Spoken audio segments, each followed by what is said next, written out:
So what we've got to do is make that change in those standards. That's where the shifts happen. It doesn't happen any other place. And I'll give you a very simple example. If you want to know the difference in people's lives, it all comes down to what are the things that are musts for you versus shoulds. So let me tell you this. We said to have an extraordinary life, you got to have an extraordinary psychology, right? Extraordinary psychology means you got to live in an extraordinary state. To be in an extraordinary state, you got to condition your nervous system, your body, your physiology and focus to be at their best. Do you agree with this? Yes or no? Then to do that, though, you can do that. Why doesn't everybody? Not because you can't. We all have the ability. It's because of our standards. I remember a time early in my career, I was about 24, and I went to do a seminar in Boston. And in those days, a big seminar for me was like 125 people. It was a 3-day seminar, and we worked around the clock, and people made such extraordinary changes in their life. And at the end of it, I was feeling so fulfilled. I was thinking, my God, I'm 24, maybe 25 at the time. And I am so happy because I have found my mission in life. I'm doing what I love. It's making a difference in people's lives. This is extraordinary. So we finished about midnight on the Sunday night. And around midnight, I'm still wound up, so I don't feel like going to bed. So I decided, okay, let me take a walk here, and I decided to go through Copley Square. If you've been through Copley Square, it's a pretty neat place. Because in Copley Square, you can look up and you can see buildings that were here before we were known as the United States, and beside them you see skyscrapers that are new. It's a pretty cool place. So I'm walking around midnight on Sunday night. There's nobody in Copley Square midnight on Sunday night. And I'm walking along, and I see this guy in the distance, and he's kind of stumbling back and forth between the gutter and the sidewalk. He's got a long trench coat on, his head's down like this. He's holding a brown bag, and I can start to smell him even before I get there, and I'm thinking, this guy's obviously drunk. And as I started to get closer, I thought, I bet he's going to beg me for some money. And sure enough, whatever you focus on life tends to happen, doesn't it? So sure enough, he gets real close to me, and I thought all of a sudden he wasn't going to do it, and all of a sudden he popped his head up. It was really weird. He went, Mister! He had this really bizarre-looking sounding voice. He went, Mister, could you loan me a quarter? And I thought, do I want to reward this behavior? And then I thought, I don't want him to suffer. Do you have this dilemma sometimes? Like, I'm not here to judge. So years ago, I finally decided I always just give. Even if the person's pulling a scam, that's for them to deal with. If I have the ability, then I give. And so I thought, could I teach him something? So I asked him a question back. I said, is that all you want is a quarter? So he goes, yeah, just 1 quarter. 1 quarter changed my whole life. 1 quarter. I said, really? He said, yeah, 1 quarter. So I reached in my pocket, and I pulled out my money clip. And in those days, I was, very young, just starting to succeed. And my original mentor was a man named Jim Rohn. I don't know, how many have heard of Jim Rohn? Anybody? Yeah, he's a great guy. And Jim told me, he said, Tony, look, you've come from a poor background. You got a poor psychology. You got to change it. He said, you don't have any money, so pretend you do. He said, start training your brain. Condition it.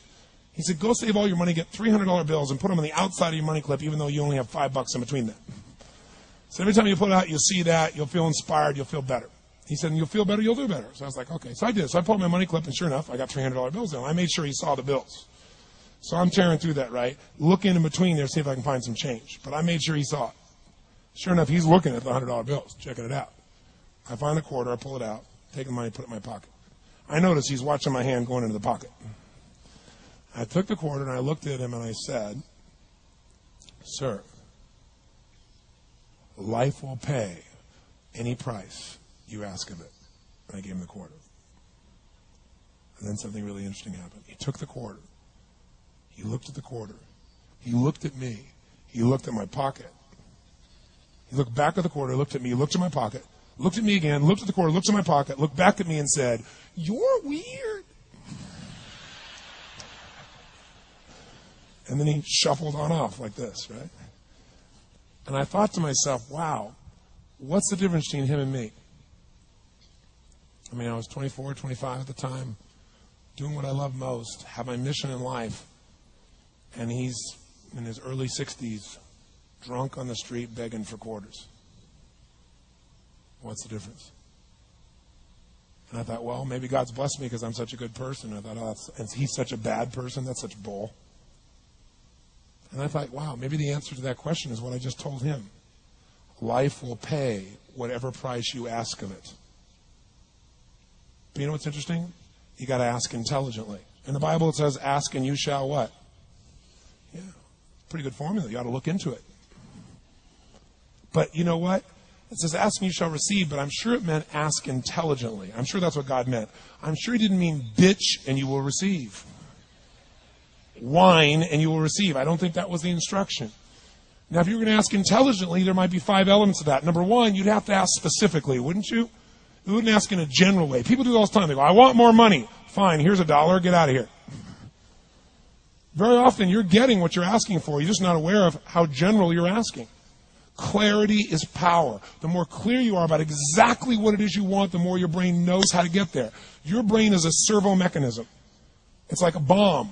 Those bombs, those missiles, they have a servo mechanism. So if the target moves, it knows what the target is. It follows it. Your brain, when you condition it, knows exactly what to go for and it'll find a way to get there. Do you ever buy a certain outfit or a certain car and suddenly see that car outfit everywhere? How many of you have had that experience? Say, aye. How come that car outfit's everywhere? It always was everywhere, but now you notice it. And the reason is because there's a part of your brain called the reticular activating system, the RAS. That part of your brain determines what you notice and what you don't notice. Your brain spends most of its time trying to make sure you don't notice because you'll go crazy if you notice everything.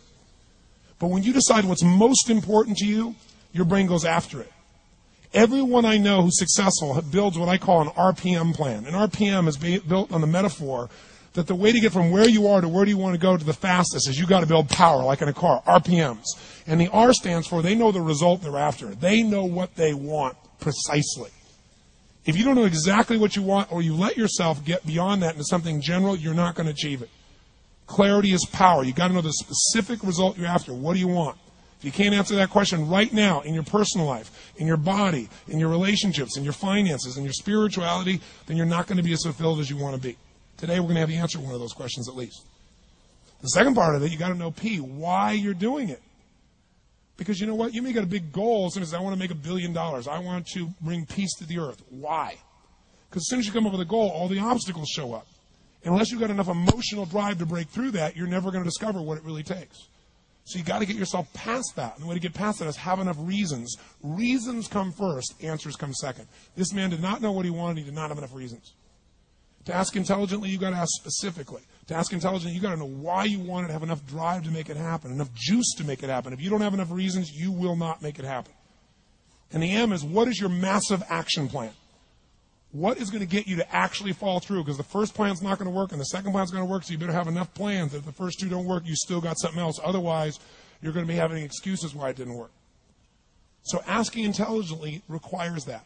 So if we're going to be extraordinary in our results, we've got to be in an extraordinary state. We've got to know what we want, and we've got to go use it.